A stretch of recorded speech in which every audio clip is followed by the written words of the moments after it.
जय बोलो देवादिदेव खजराट श्री भगवान महावीर स्वामी की जय हो। अहिंसा परमो धर्म की जय हो। परम पूज आचार्य गुरुवर श्री विद्यासागर जी महाराज की जय हो। परम पूज्य मुनिवर श्री 61 प्रमाण सागर जी महाराज की। हमारे भावों से ही बंध होता है और भावों में ही मुक्ति है। सब कुछ हमारे भावों के ऊपर निर्भर करता है। यदि मनुष्य की अंतः चेतना जागृत हो, वो वस्तु स्वरूप को ठीक तरीके से समझ ले, उसके प्रति श्रद्धावान हो जाए, तो उसकी प्रवृत्ति में सहजता अपने आप आ जाती है। और वही सहजता जीवन में समरसता लाती है। बात निर्जरा की चल रही है और निर्जरा के संदर्भ में 4 बातों में पहली बात कल मैंने की थी, वह है सहजता अपनाने की। मैं चाहता हूं कि हम लोग अपने बंधी बंधाई धारणाओं में कुछ परिवर्तन करें और अपनी भूमिका के अनुरूप अपने जीवन के अध्यात्म को विकसित करें। जब कभी भी हम निर्जरा की बात करते हैं, हमारे मन में एक ही बात होती है, व्रतियों की निर्जरा होती है, त्यागी तपस्वियों को निर्जरा होती है। हम सबको तो निर्जरा होगी ही नहीं, हम तो पल पल बंध के लिए अभिशप्त हैं। लेकिन ऐसा यथार्थ नहीं है। अगर व्यक्ति की चेतना जागृत है तो भूमिकानुरूप निर्जरा हर कोई कर सकता है और हमें उसी निर्जरा का आनंद लेना है। निर्जरा वह प्रक्रिया जिससे हमारे भीतर आनंद का निर्झर बहे, हम अपने जीवन का रस ले सके, जीवन का आनंद ले सके। कैसे होगी निर्जरा? कल मैंने कहा था, अगर आप अपने जीवन में सहजता लाते हैं तो आप हर पल निर्जरा के अधिकारी हो सकते हैं। लाभ और हानि में, सुख और दुख में, संयोग और वियोग में, मान और अपमान में या जय और पराजय में सहज बने रहो। अगर हमारे भीतर ये सहजता की वृत्ति है, साक्षी भाव प्रकट हो गया, तो हम हर स्थिति में तटस्थ रह सकते हैं। आज दूसरा सूत्र है संतोष। मन में संतोष। जब कभी भी हम संतोष की बात करते हैं तो हमारी धारणा धन पैसे के प्रति संतोष रखने पर केंद्रित हो जाती है। हम अगर किसी व्यक्ति के लिए कहें ये बड़ा संतोषी व्यक्ति है, तो हमें केवल यही दिखता है, हाँ इसको ज़्यादा लोभ लालच नहीं है, धन पैसे की तृष्णा इसके मन में नहीं है, लालसा नहीं है, वो संतोषी है। निश्चित संतोषी व्यक्ति के हृदय में लोभ लालच नहीं होता, लेकिन संतोष का संबंध केवल धन पैसे के लोभ लालच को नियंत्रित करने तक सीमित नहीं है। संतोष का अर्थ है अपनी स्थिति में खुश रहना।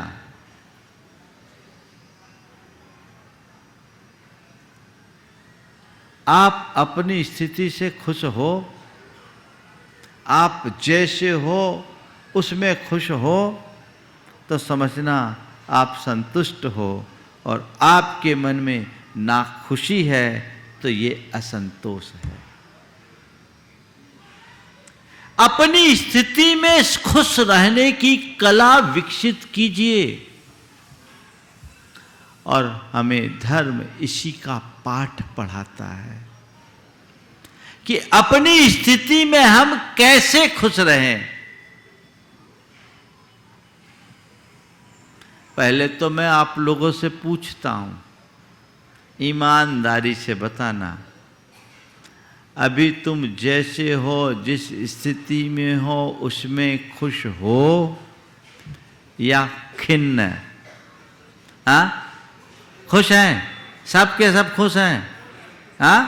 फिर हमें प्रवचन देने की जरूरत क्या? हमारे प्रवचन का मकसद ही भैया खुश रहो, खुश रखो। फिर यहीं विराम दे देता हूं। बोले महाराज जी आप अभी प्रवचन दे रहे इसलिए खुश हैं, आप प्रवचन नहीं दोगे तो फिर खिन्न हो जाएंगे। ईमानदारी से बोलो। अभी मैं ये ब्रेक कर दूं और कहूं कि भाई जब आप लोग खुश हो ही तो प्रवचन देने की क्या जरूरत? महावीर भगवान की जय। क्या होगा? आप लोगों के चेहरे का रंग बदल जाएगा कि नहीं? बोलो, बदलेगा? फिर आप ये क्यों कहते हो कि हम अपनी स्थिति से खुश हैं? बात समझ में आ रही है? महाराज जब हमारे मनोनुकूल होता है तो हम खुश होते हैं, और जब हमारे मन के प्रतिकूल होता है तो मन में खिन्नता आ जाती है। मन की खिन्नता ही हमारी असंतुष्टि की पहचान है। संतोष रखने का मतलब है हर हाल में मस्त रहना,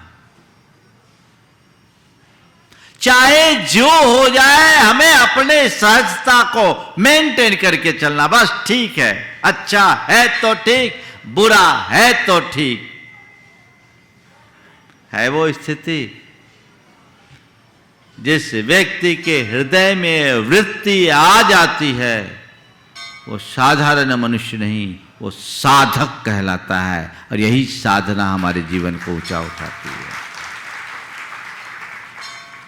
साधक बनने का मतलब ये नहीं है कि तुम साधु सन्यासी बनो तभी साधक बनो।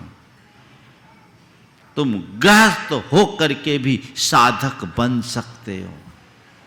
साधने का मतलब क्या? अपनी वृत्तियों को साधना, यही साधना है। अपनी वृत्तियों पर नियंत्रण कर लेना, यही साधना है। अपने मन को अपने बस में कर लेना, यही साधना है। परिस्थितियों के अनुरूप अपने आप को ढालने में समर्थ बन जाना, यही साधना है। क्या आप ये नहीं कर सकते? मुश्किल ये है कि खाना पीना छोड़ने की साधना करने में तो सब निपुण है। बड़ी बड़ी तपस्या की साधना करने की कुशलता तो सबके पास है, लेकिन अपने मन को साधने की क्षमता कोई विरला ही पाता है। संत कहते हैं जिसने अपने मन को साध लिया उसने सबको साध लिया। साधो, अपने मन को साधो। निर्जरा क्या है? मन के प्रतिकूल होने पर भी मन को खिन्न ना होने देना निर्जरा है। जब भी तुम्हारे मन के प्रतिकूल कुछ घटे और तुम यदि उसे उसी रूप में स्वीकार लो, उससे प्रभावित ना हो, अपने हृदय में राग द्वेष न करो या संकल्प विकल्प उत्पन्न ना होने दो, तो समझ लेना ये निर्जरा है। हमारे मन के प्रतिकूल कोई भी चीजें कब घटती है? दो कारणों से घटती है। या तो हमारे संयोग हमारे अनुकूल ना हो, विरुद्ध कर्म का उदय आ जाए, संयोग बिगड़ जाए, तो अथवा हमारी खुद की मनस्थिति वैसी ना हो। तो दो कारणों से हमारा मन असंतुलित होता है। एक परिस्थितियों के बिगड़ने से और दूसरा खुद की मनस्थिति ठीक न रहने से, है ना? तो परिस्थितियों पर तो हमारा किसी का नियंत्रण नहीं है क्या? बोलो, कोई व्यक्ति कह सकता है कि मैं हर परिस्थिति को बदलने में सक्षम हूं? कोई भी व्यक्ति, मैं अपनी परिस्थितियों को बदल डालने में समर्थ हूं, कोई कह सकता है क्या? कोई नहीं, क्योंकि संयोग हमारे अधीन नहीं है।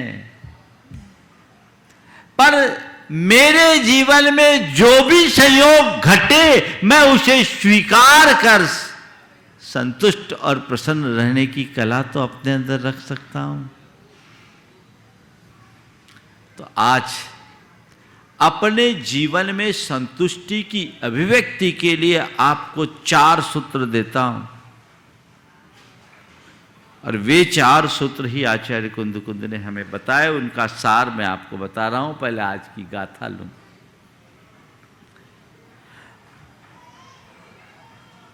बंधु भोग निमित्तम अज्जवसानोदये सुनानिश संसार देह विषयेश ने उपज्यते रागो। बंध और भोग के निमित्त से होने वाले जो अध्यवसान के उदय हैं, उनमें ज्ञानी के संसार, शरीर और विषयों के प्रति कोई राग नहीं होता। कुल सार ये है कि वो बाहर की परिस्थितियों से प्रभावित नहीं होता, निज में भावित रहता है। ये बहुत बड़ा सूत्र है। इसे थोड़ा व्यापक संदर्भ में समझने की कोशिश कीजिए कि मुझे क्या करना है। आपकी भाषा में मैं बोल रहा हूं, समझ गए? मैं बात तो आचार्य कुंद की ही करता हूं, उनकी ही कर रहा हूं, लेकिन आपके भीतर उतर कर, क्योंकि जिसका लीवर खराब हो उसको गाढ़ा दूध नहीं पिलाया जाता, उसे तो पानी मिला करके पिलाना पड़ता है ना। और पानी मिलाने का उद्देश्य दूध को पतला करने का नहीं है, पानी मिलाने का उद्देश्य सामने वाले को पुष्ट करने का है। समझ रहे ना? तो मैं पूरी जो व्याख्या आप सबके बीच कर रहा हूं, वो केवल आप सबके व्यवहारिक जीवन को केंद्र में रख कर रहा हूं। हम धर्म और अध्यात्म को अपने व्यवहारिक जीवन में जिस पल उतार लेंगे, हमारा जीवन उसी पल सुखी और संतुष्ट हो जाएगा। जीवन में एक अलग प्रकार की आनंद की लहर प्रकट होगी। संतुष्ट रहना चाहते हो तो सबसे पहली बात, आप आत्मश्रद्धानी बनो। आत्मा के स्वरूप को पूरी तरह से समझो। पक्का श्रद्धान जिस व्यक्ति के हृदय में होता है, उसके सामने पाने और खोने जैसी कोई बात ही नहीं रहती। असंतुष्टि क्या होती, क्या है? जो हमने चाहा वो नहीं हुआ, और जो हुआ उसे हमने नहीं चाहा। अनचाहा हो जाना, चाहा ना होना, ये असंतुष्टि का एक कारण है। हमारे पास जो था उसमें से खो जाना, ये हमारे लिए असंतुष्टि है। और जो हम नहीं चाहते वो हमारे साथ जुड़ जाना, ये हमारी असंतुष्टि के कारण है। अगर आपने सच्चे अर्थों में आत्मा के स्वरूप को पहचान लिया, आपका श्रद्धान अगर उसमें जग गया, तो मेरे पास तो कुछ पाने और खोने जैसा है ही नहीं। मैं तो जो हूं सो हूं। अनंत काल बीत गए, आज तक मेरी आत्मा ने न तो कुछ बाहर का कुछ पाया है, न अपना कुछ खोया है। एक परमाणु भी इधर से उधर नहीं हो सकता, और आत्मा के एक प्रदेश भी इधर से उधर नहीं हो सकते। ये समझ अपने भीतर जब विकसित हो जाएगी, तो फिर और चीजों के प्रति ध्यान ही कहां जाएगा। आत्मा के स्वरूप का श्रद्धान जो जीवन के यथार्थ का बोध कराता है, वो श्रद्धानी बनिए, बस मैं आत्मा हूं और मेरा क्या है, क्या है बोलो। आप अपने मन से पूछो मेरा क्या है, उत्तर क्या आएगा? बैंक बैलेंस आएगा, प्रॉपर्टी और एसेट्स आएंगे, लायबिलिटी भी आ जाएगी, है ना। वैसे ही तो तुम लोग अपनी बैलेंस शीट बनाते हो। नहीं, बस मैं आत्मा हूं और मेरा बस मेरी आत्मा है, इसके अलावा और कुछ नहीं, जिससे कुछ खो भी नहीं सकता और जिसमें कुछ जुड़ भी नहीं सकता। वह मैं हूं, वही मेरी आत्मा है। वह मैं हूं, वही मेरी आत्मा है। यह दृष्टि अपने अंदर विकसित कर लीजिए। कोई विचलित होगा? एक सज्जन है मेरे संपर्क में, उनके जीवन में एक बड़ा हादसा हुआ।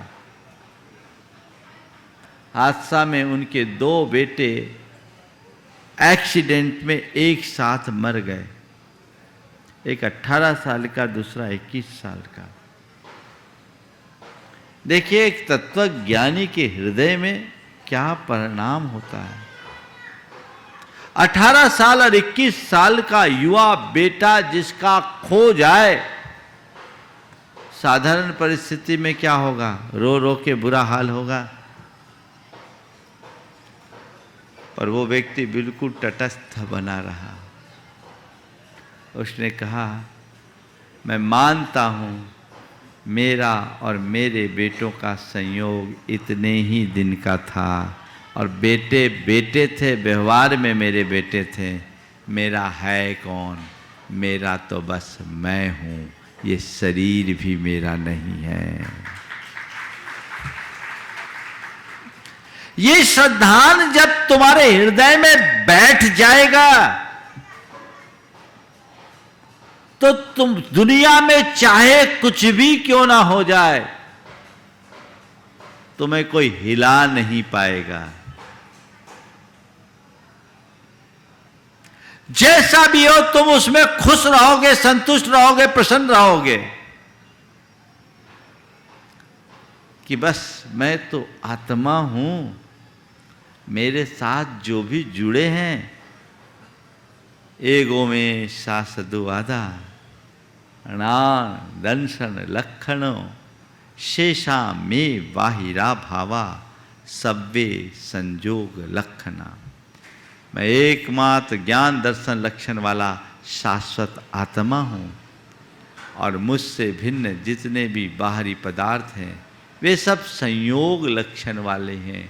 संयोग से मेरे पास है, मेरे नहीं है। और संयोग संयोग है, बाहर से आया है, बाहर जाएगा। ये बात अपनी अंतश्चेतना में गहरे तौर पर बिठा लीजिए। मन में असंतोष कभी नहीं आएगा। ठीक है, जो भी स्थिति होगी आप उसमें खुश रहोगे। संत कहते हैं, संयोगों को पहचानो, आत्मा के स्वरूप को जानते हुए तुम कुछ भी करो कभी दुखी नहीं होगे, और स्वरूप को भूल करके करोगे तो कभी सुखी नहीं होगे। यथार्थ क्या है? इस संसार में हमारे जितने भी रूप है ना, ये क्या है? ये सब एक नाटक है। क्या है? नाटक। हर प्राणी को अलग अलग रोल प्ले करना पड़ता है।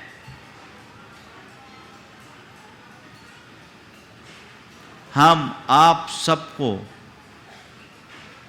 अलग अलग रोल मिला हुआ है जिसे हमें प्ले करना है, और कब कौन सा प्ले रोल अदा करना है, कब कौन सी भूमिका निभानी है, ये हमारे हाथ में नहीं है।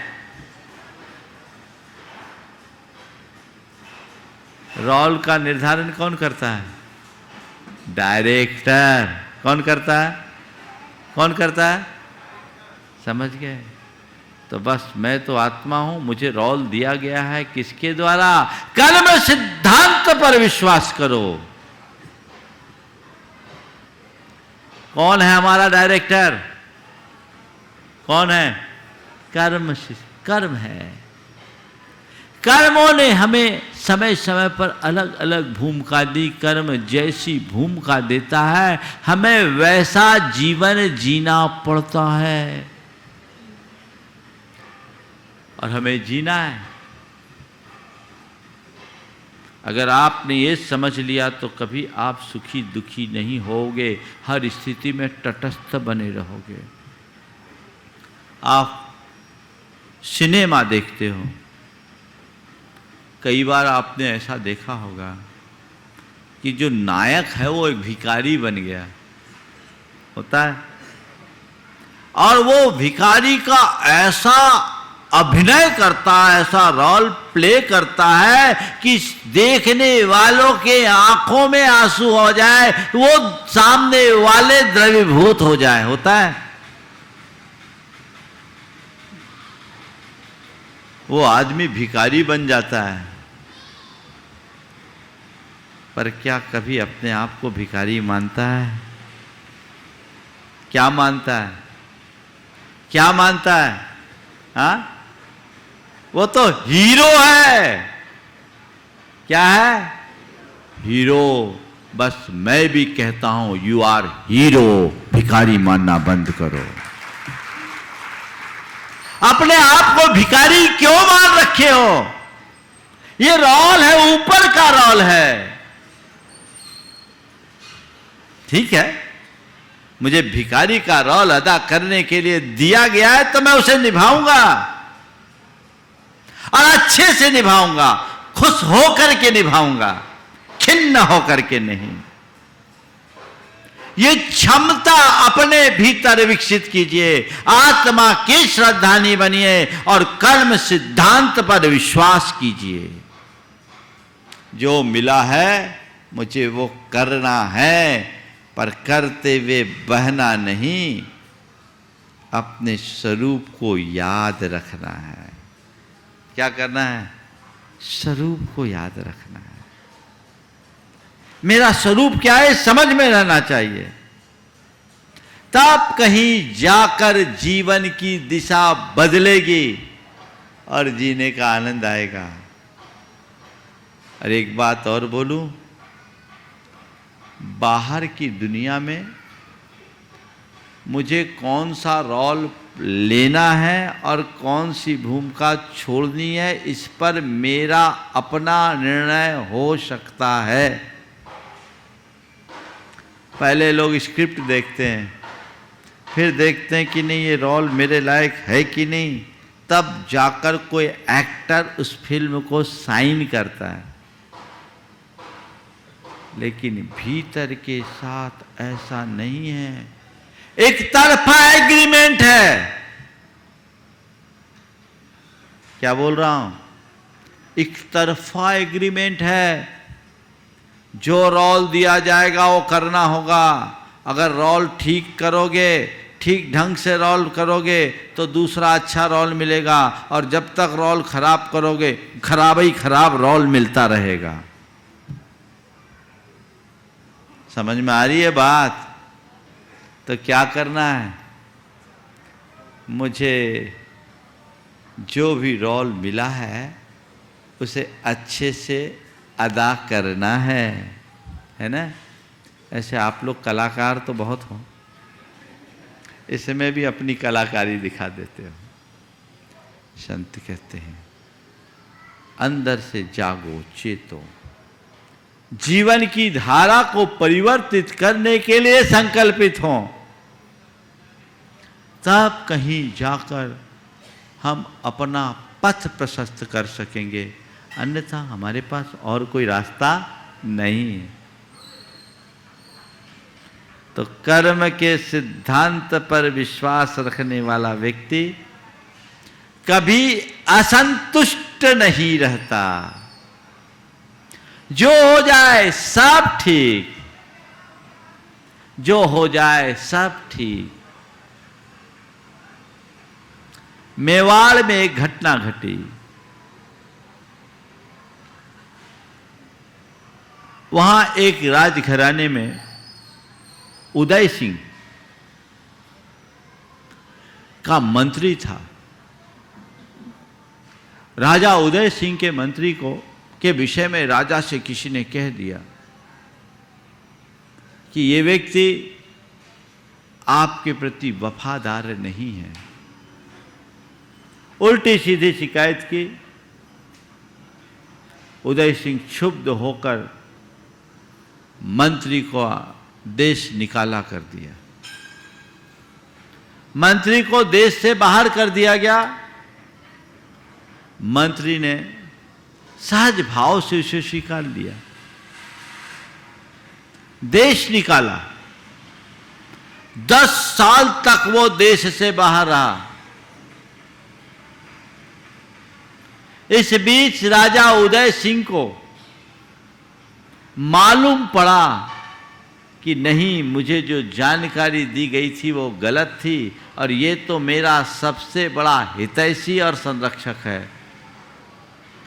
उन्हें अपने निर्णय पर घोर पश्चाताप हुआ। उदय सिंह जी ने उस मंत्री का पता लगाकर उसे अपने राज्य में बुलाया और वापस उन्हें मंत्री पद पर ससम्मान बैठने का निवेदन किया। जब निवेदन किया तो उन्होंने उसे सहज भाव से स्वीकार लिया। तब राजा उदय सिंह ने पूछा, मैं ये क्या देख रहा हूँ? जब आपको राज्य से निकाले थे तो भी आप उतने ही खुश होकर निकले और वापस मंत्री पद पर बिठाया तो भी आप उतने ही खुश हो। तो उन्होंने जो बात कही वो आज ध्यान रखने योग्य है।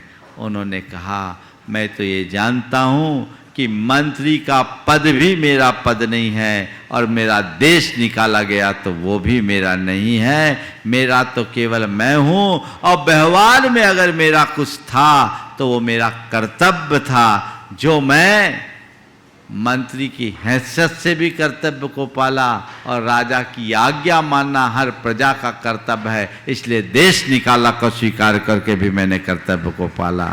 मेरा काम केवल कर्तव्य निभाने का है। जिस मनुष्य के हृदय में ऐसी परिणति आ जाती है उसे कभी कोई दुखी कर सकेगा? बोलो। मैं आपको बताऊं आप लोगों की दशा क्या है। आपके जीवन में जो सुख है उस सुख में तो फिर भी कोई दूसरा निमित्त तो हो सकता है, होता है।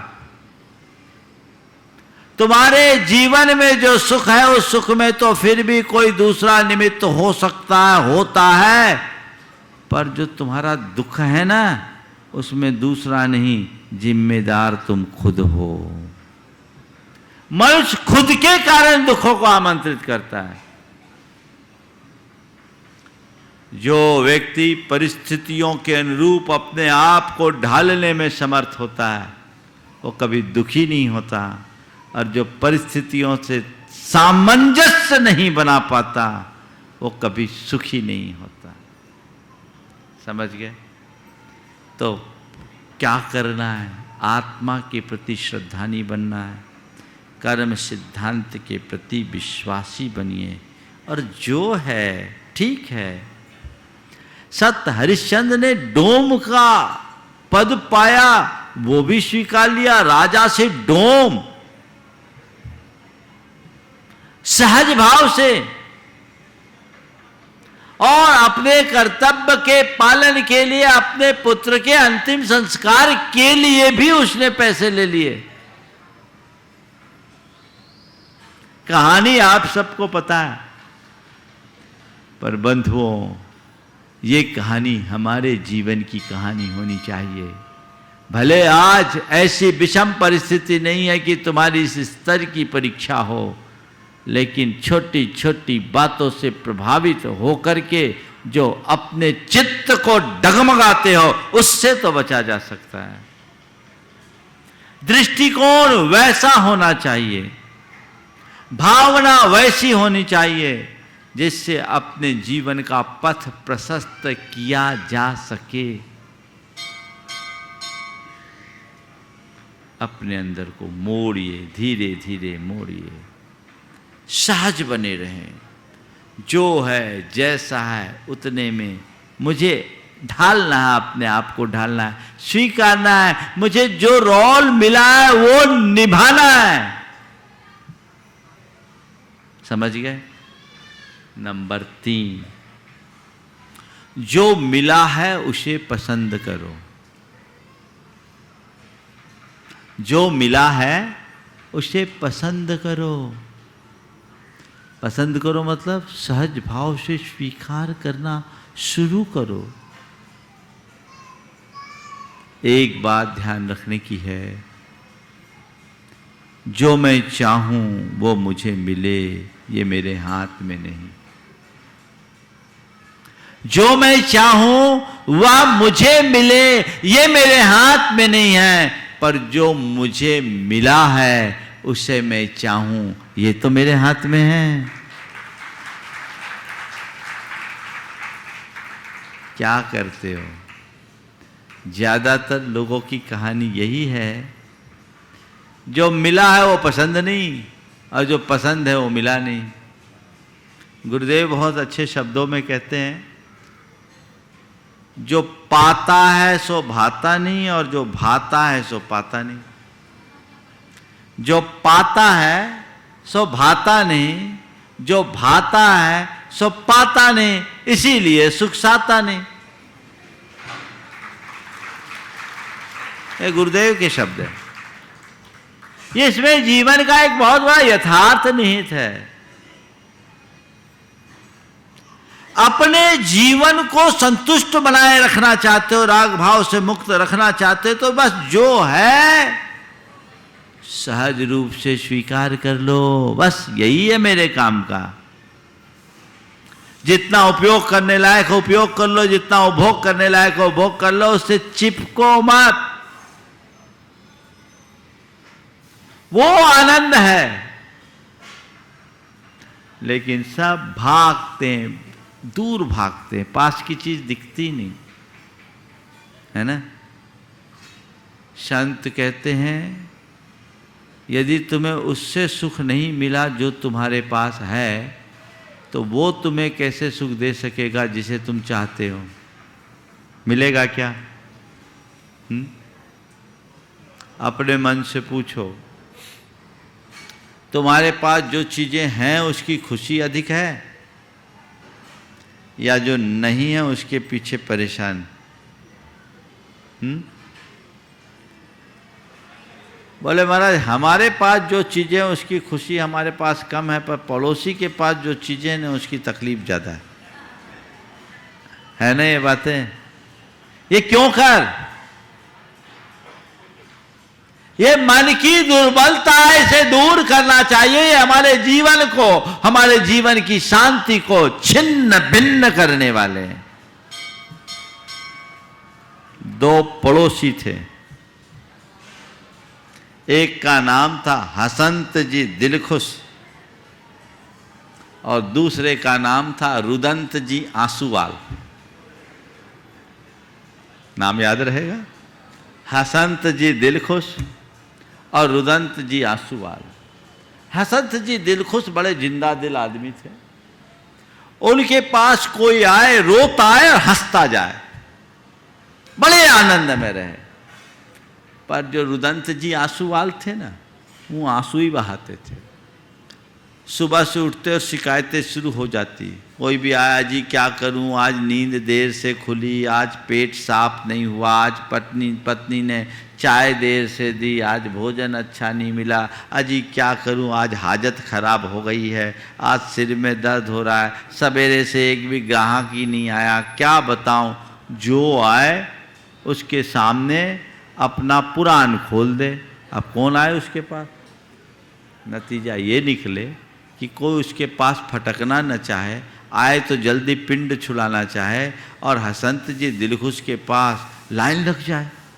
अब इसे बड़ा उथल पुथल कि आखिर बात क्या है, कौन सी सम्मोहनी लोगों के ऊपर छोड़ रखी है जिससे सारे लोग इसके पास आते हैं, मेरे पास कोई आते ही नहीं, चलकर पता लगाना चाहिए।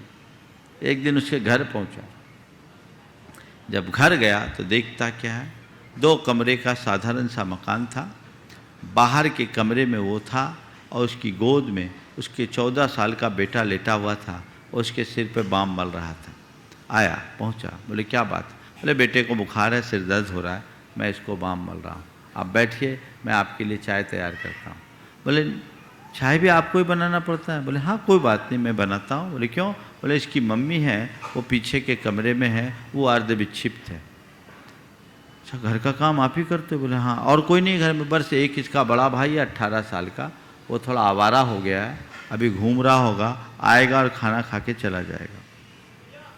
सामने वाला सुनकर हैरान रह गया कि हद हो गई, जिसकी पत्नी विक्षिप्त, जिसका बेटा आवारा, दूसरा बेटा बीमार, जिसे घर का भी काम करना पड़ता है और दुकान का भी काम करता है, सब काम करता है, इतना खुश रहता है, उससे रहा नहीं गया। पूछा इतनी विषम परिस्थितियों में भी आप खुश कैसे रहते हो? आखिर आपके खुश रहने का मंत्र क्या है?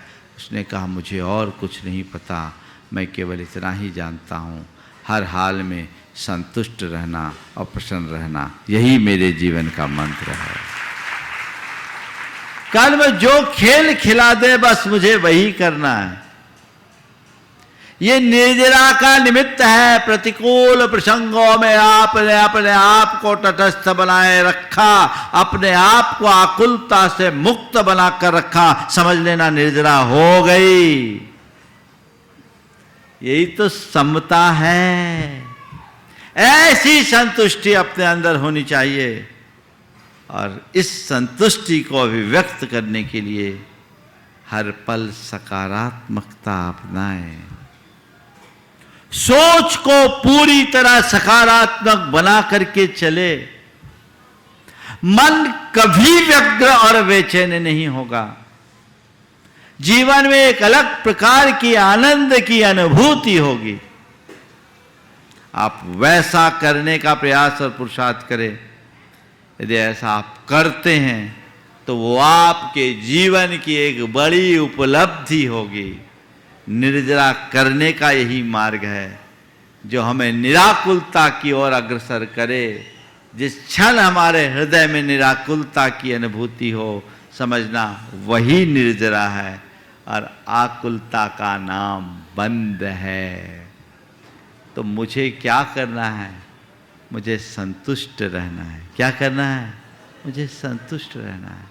अपने हृदय में संतोष की वृत्ति को बनाए रखना चाहते हो तो बस एक ही बात अपने जीवन का मंत्र बना लीजिए, मुझे खुश रहना है, मुझे संतुष्ट रहना है, मुझे खुश रहना है, मुझे संतुष्ट रहना है, मुझे खुश रहना है, मुझे संतुष्ट रहना है। ये तुम्हारे जीवन की धुन बन जाए तो हर पल तुम्हारे चेहरे पर सहज मुस्कान बिखरेगी, कभी तनाव के लक्षण नहीं दिखेंगे। अपने सबकॉन्शियस माइंड में ये बात गहरे बिठा लीजिए, मुझे खुश रहना है, मुझे संतुष्ट रहना है, मुझे प्रसन्न रहना है, मुझे संतुष्ट रहना है। कोई भी एक वाक बार बार बार बार दोहराना शुरू कीजिए, घोट लीजिए, वो धुन बननी चाहिए, धुन। तो जैसे ये धुन बनेगी बाकी वस्तु का स्वरूप तुम्हारे आंखों के सामने आएगा, तुम्हारे मानस पटल पर उभरेगा और वह तुम्हें अपने आप सहज बना देगा और जीवन का पथ प्रशस्त करेगा। समय आप सबका हो गया, यहीं पर विराम।